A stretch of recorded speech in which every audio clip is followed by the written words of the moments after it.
Sri Sai Satcharitra, Chapter 1, The Invocation. I bow down to Sri Ganesh. I bow down to Sri Saraswati. I bow down to the Guru. I bow down to the family deity. I bow down to Sri Sita Ramachandra. I bow down to Sri Sadguru Sai Nath. At the beginning of any undertaking, wise persons praise tutelar deities and invoke their grace for its completion without impediments. They do the invocation to avert all impediments and for the fulfillment of their desires. I do obeisance to all. First of all, I worship Ganapati, Vakratund, Heram image, Lord of the 14 schools of knowledge, auspicious figure who is elephant visaged. 14 universes are contained in your belly. That is why you are known as immense bodied, holding the lustrous axe in your hands with a desire to cut the difficulties of the devotees. O Lord Gananada, Gajanana, the destroyer of obstacles and assuager of pain, grant me the grace to complete my vows. I prostrate myself before you. You are the helper of the devotees. Impediments roll down and are subdued at your feet. If you directly face them, all deficiencies will vanish. You are the ship in the ocean of life, the flame of light in the darkness of ignorance. Look after me joyfully with prosperity and perfection. Hail, hail to thee, whose vehicle in the mouse, destroyer of the forest of impediments. You are the son of Girija, who has an auspicious visage. I do obeisance to you. May I attain the completion of the work without difficulties. Therefore, I have followed this custom of offering obeisance to the beloved deities with respect for the attainment of all good and auspiciousness. Sai himself is Gajanan Ganapati. Sai himself has the axe in his hand. Completely annihilate my difficulties. I now begin my sacred work. Sai himself is Balachandra. Himself is Gajanan, with a single tusk and elephant-like ears. He is the formidable one with a broken tusk, the destroyer of the forest of difficulties. Oh, the holiest of holies, with an immense body, Ganapati. There is no difference between you and Sai. Please take me to your abode where you reside in contentment. Now, I bow down to Saraswati, the daughter of Brahma, who inspires the intelligence. Make my intelligence thy swan and control it. She has the veena of Brahma in her hand and a vermilion mark on her forehead. She is clad in virginal white and her vehicle is the swan. Grant me your blessings. She is the deity of speech and mother of the universe.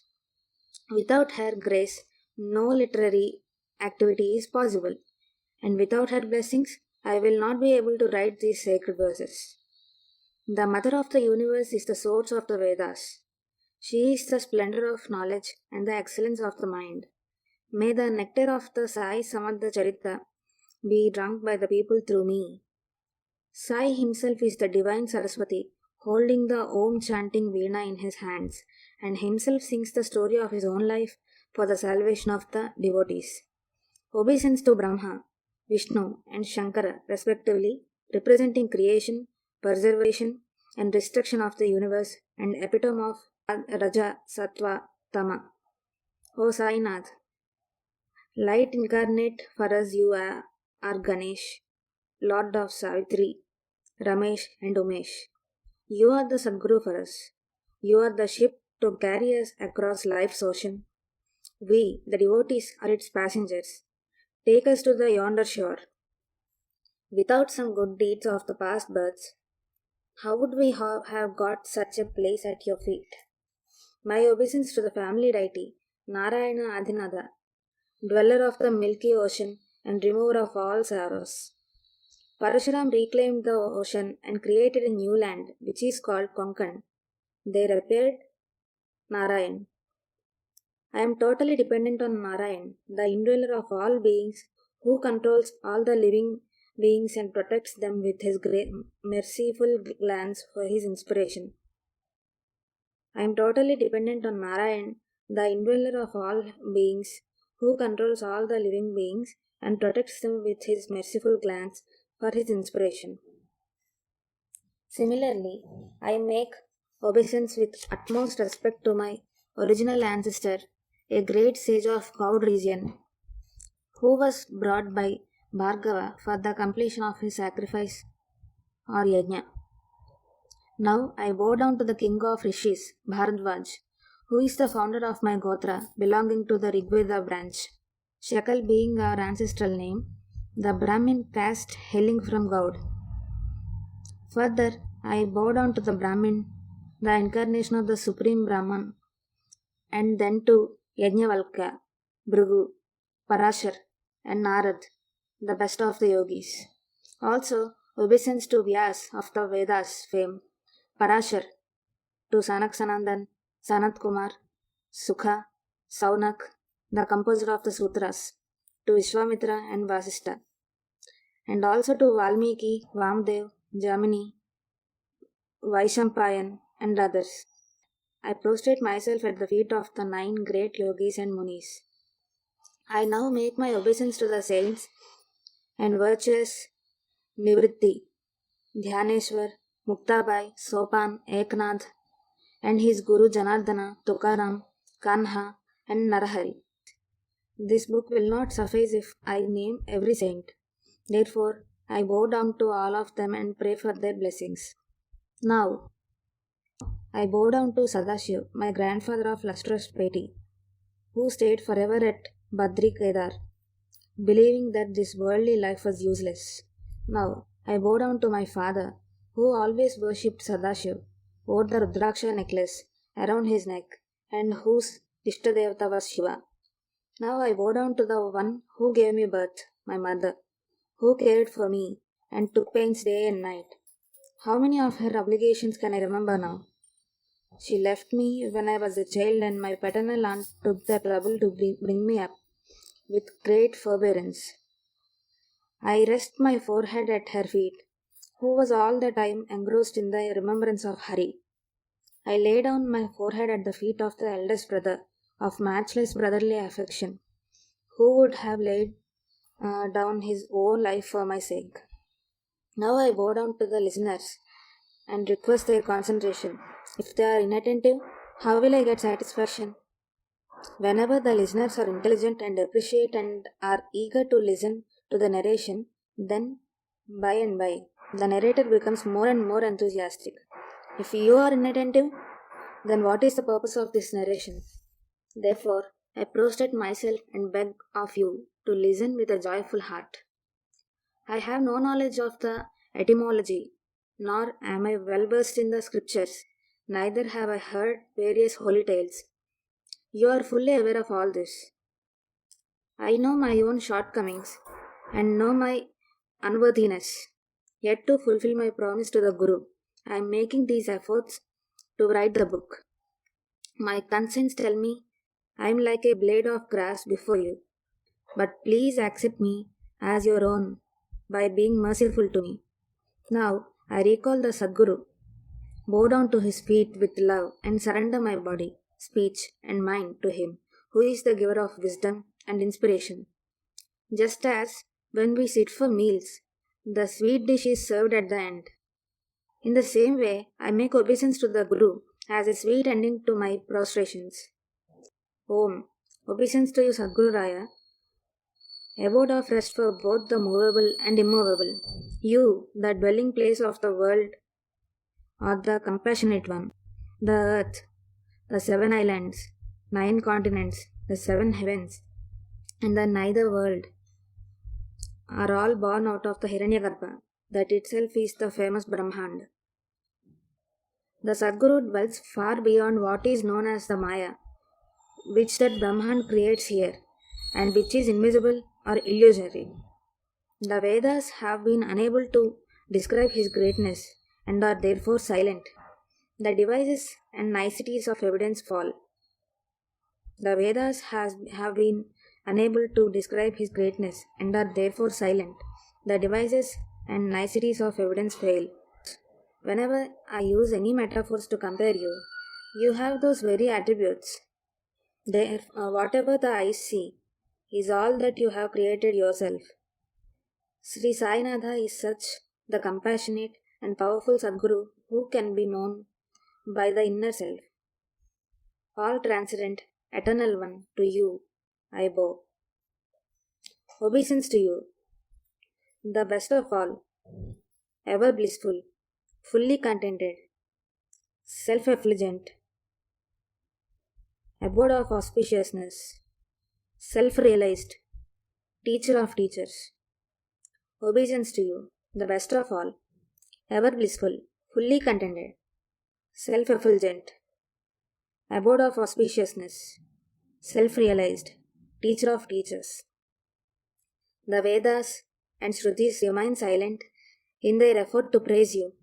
Whence can I have the intelligence to try and praise you or understand you?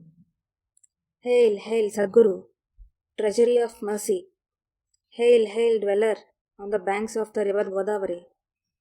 Hail, hail, Brahma, Shankar and Vishnu, incarnation of Datta. I bow to you. Brahma's Brahmanand cannot exist without the Sadguru. I offer my 5 pranas to you and with total dedication surrender to you for protection. I bow my head in obeisance, press his feet with my hands, gaze at his face, and inhale the sacred water which washes his feet. Keep listening to the praises of Sai, enshrine his image in the mind, and incessantly meditate on Sai. This will break your bonds with worldly life. Offer body, mind, and wealth completely at the feet of the Sadguru. Spend the entire life serving the Guru. The name of the Guru and the intimate association with the Guru, the grace of the Guru, and the milk-like sacred water which has washed his feet, the sacred mantra from the Guru, and the residence in his household. These could be obtained with great efforts. The tremendous power in him, after he has tested the devotee, will take his devotee to the threshold of moksha without him being conscious of it. The association with the Guru is like the sacred Ganges water which cleanses and makes one pure. It also stabilizes the mind on God, which otherwise is fickle. Our Vedas, Shastras, and Puranas are the service to the Guru.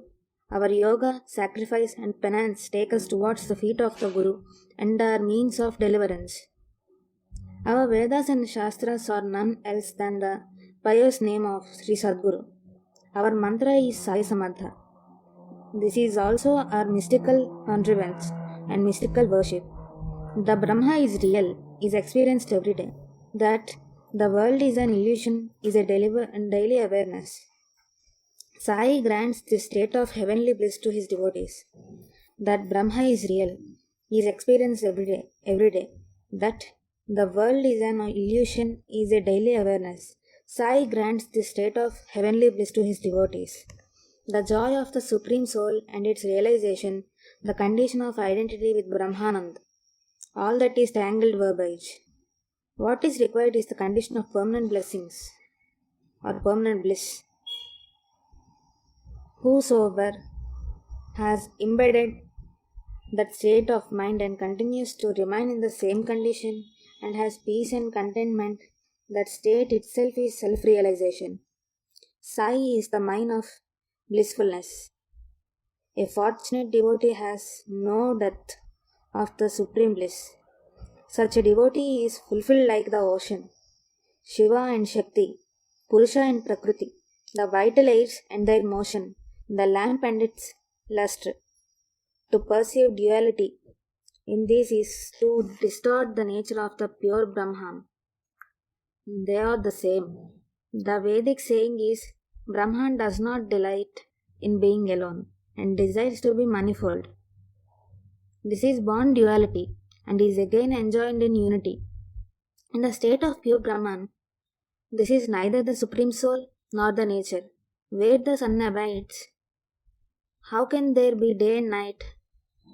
The real being is beyond and without any attributes, but for the sake of his devotees, he assumes a form. That is Sai, the pure. I completely surrender to him. For those who surrender to Sai Samartha, he has avoided many calamities of theirs. Therefore, for my own selfish purpose, I bow at his feet. From the point of view of reality, He is absolutely different. To give the pleasure of devotion, he takes different forms and performs the leelas for his devotees. To him, the lovable one, I bow down. He who is the cosmic consciousness in all beings, and who is the seat of self awareness, and has assumed the form of cross consciousness, to him, the lovable one, I bow down. You are my last resort. You are my refugee. You fulfill the devotion of the devotee. O Guru Raya, you are bliss incarnate. Now, at the end of my obeisances, I bow down to all beings as God is present in all beings. Accept me in your fold. Obeisance to all living beings so that the Lord of universe may be pleased. God is all pervading, integrated, and without distinction. Thus, I end all my obeisances, which will become the means to complete what I have begun. They are the auspicious beginnings of this book. Now, I will narrate the purpose of this opus. Since the time when Sai has graced me and favored me, I think of him only day and night. He has destroyed my fear of worldly existence and the fear of cycle of birth and death. Not for me, the repetition of any other prayers, not for me, any other penance. I behold only one form, the pure form of Sai. As soon as one gazes upon Sai's face, thirst and hunger are forgotten. What is the value of other pleasures? One forgets the worldly sorrows. As one looks at Baba's eyes, one forgets oneself. Waves of love swell from within, and the whole world is drowned in the raptures of devotion. Action, religion, scriptures, Puranas, yogas, sacrifices, performance of prescribed religious ceremonies, pilgrimage to holy places, and acts of penance, all these are at Sai's feet for me. Continuous observance of the teachings of the Guru and firm adherence to them brings unshakable faith and unwavering stability. It is due to the outcome of my past deeds that my attachment to Sai has increased and I began to experience his unconvincible power. How can I adequately describe it?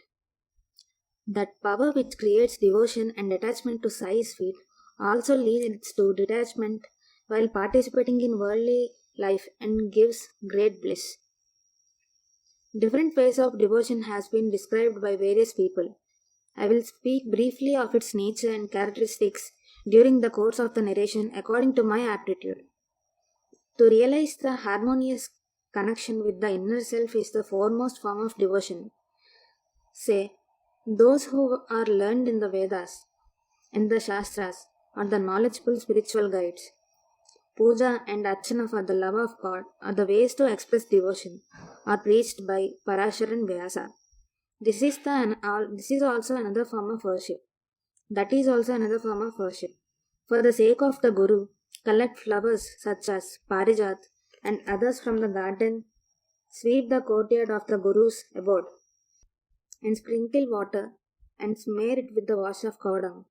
At the outset, bathe and chant the morning mantras. Make fragrant paste and anoint the Gurudev with sandalwood. Bathe him with the 5 nectarial substances milk, honey, ghee, curd, and sugar. Burn incense and light the lamp. Afterwards, offer Naivedya. Then do Aarti with the lamp and the incense. In this way, doing all the services with love is called Archana, the worship. Begin the worship by making your heart and intelligence pure and sinless. Having an unsullied disposition and invoke the power of the deity within yourself. Then recall the divine feelings after the Archana is concluded, and in your heart restore the former state and establish it firmly within you. Now there are other modes of devotion. In the opinion of Gargacharya, when the mind is completely absorbed singing the praises of God, it becomes one with Him, a mode of worship. Continuously being aware of one's real self, relating religious tales and songs, having disciplined behavior is another form of bhakti, as described by Sandilya. Those who know what is good for themselves follow the Vedas and act as prescribed by them. Avoid prohibited and improper conduct and all things which are obstacles for one's own good. I am not the doer of any action, not the enjoyer of its fruits. When I feel this is an action which is devoid of ego and is the surrender to the Supreme Being for union with it. Perform all your actions in this way, then naturally a stage is reached when you become a non doer. Though it is not possible ever to discern karma, yet it is possible to discern the fruit of the karma. Remove a thorn with the help of a thorn. To become a non doer, you have to act according to the karmas. When realization takes place, then only the karma will end. Completely stopping the desire for the fruit of action is the best way for foregoing the desires. Perform your daily routines and specially prescribed duties. This is called the law of conduct. Offer all your actions to God and be sorry for missing the remembrance of God for even one moment. This is Naradiya Bhakti, which is different from other ways of devotion. There are many such ways of devotion, each more extraordinary than the other. We will cross the ocean of life untouched by its water merely by remembering the deeds of the Guru. I developed a passion for listening to the stories of the Guru and was captivated by them. I felt that I too should write about him for my experiences. I felt that I too should write about him from my experiences. Once later on, when I was at Shirdi and I had gone at the masjid for his darshan, I saw Baba grinding wheat, which surprised me greatly. At first, I will tell you that story. Listen to it and with a quiet mind. From that instance was born the whole idea of this Satcharitra. The best shlokas are those which speak of God's glory. A narration of the good works of Sai, conversing about all his embracing love, will purify the mind and the intellect will be clear. All the threefold afflictions will be averted if you listen to his life and Leelas, and you will have satisfaction.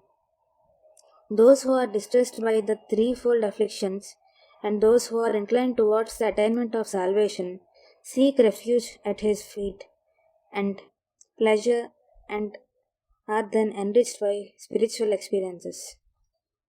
Now give me your attention. Listen to the charming account by which you will be greatly surprised to hear about the kindness of Baba. You know, one morning after Baba cleaned his teeth and washed his face, he began preparations for grinding. He took in his hand a scuttle basket, went near the sack full of wheat where it was stored and heaped one measure after another of the wheat into the basket. He then spread out a spare sack, placed the grinding stone on it, hammered the peg firmly into it so that it may not come off while grinding. After rolling up his sleeves and gathering up the loose folds of the kafni, he sat down near the grinding stone and spread out his legs.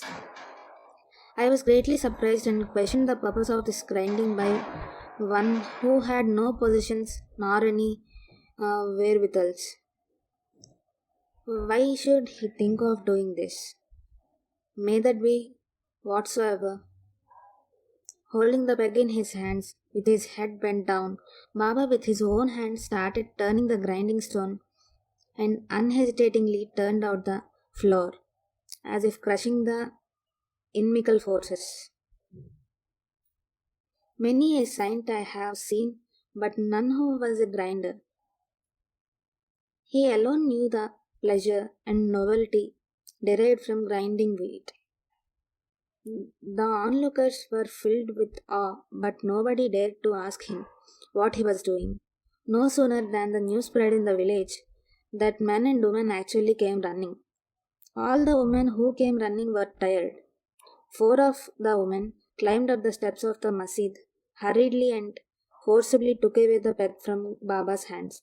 Baba became furious with them, but they started grinding the wheat at once, and while grinding sang songs praising him and his leelas. Seeing the love of the woman, his pretended anger cooled down. Anger turned into love, and Baba started smiling.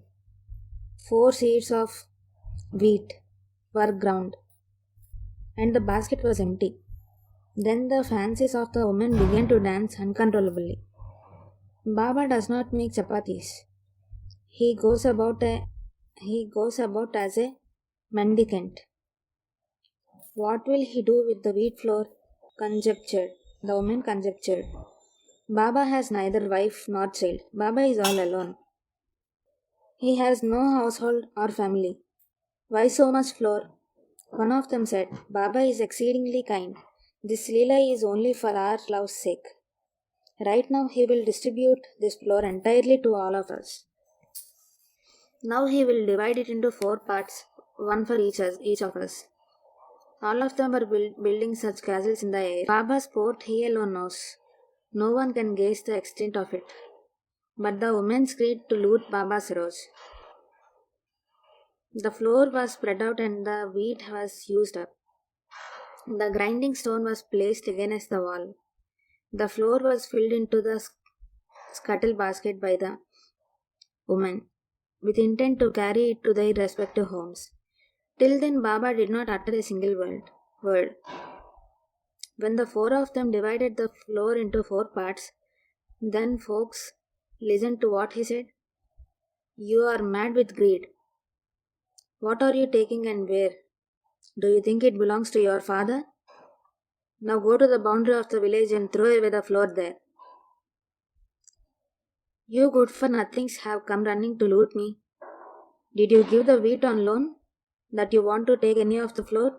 The women moaned and fretted amongst themselves quite a lot, felt disgraced because of their greed, began to whisper amongst themselves and hurried immediately to the village boundary. Nobody can guess the motives of Baba, because at the start no one knows what it is to follow. But with patience the result is known. Baba's marvels are distinctive. Later on, I asked the people why Baba has acted thus, and they said that this is the manner in which he had averted the spread of the disease. It was not the wheat, but it was the cholera that he ground out in the grinding stone, and afterwards that was thrown out at the village boundary by handsful.